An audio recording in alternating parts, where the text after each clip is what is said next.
kahapon sa DSWD. Inilabas ng babaeng ito ang kanyang tuwa nang mag-post sa social media matapos makatanggap ng ayuda mula sa Department of Social Welfare and Development o DSWD sa Davao del Sur.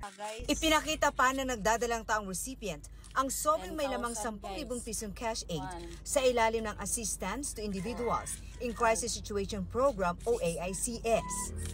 Pero ang kanyang tuwa napalitan ng hinagpis. Sakit kayo, grabe ka. Sakit kayo, grabe ang bukila dito. Sa maluoy, buntis pa dyan ko. Kwento niya, ipinatawag daw siya sa kanilang barangay at kinuha ang nakuhang ayuda at ang sinoli sa kanya nasa 1,500 pesos na lang, kulang na ng 8,500 pesos.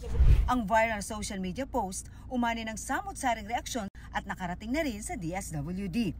Ipinag-utos ni DSWD Secretary Rex Gatchalian ang pagsasampa ng reklamo laban sa barangay official na kumuha ng ayuda. Ang sumbong daw ng babae sa DSWD, kinuha ang kanyang ayuda para daw mas maraming makatanggap. Ongoing na fina-file yung affidavit of complaint.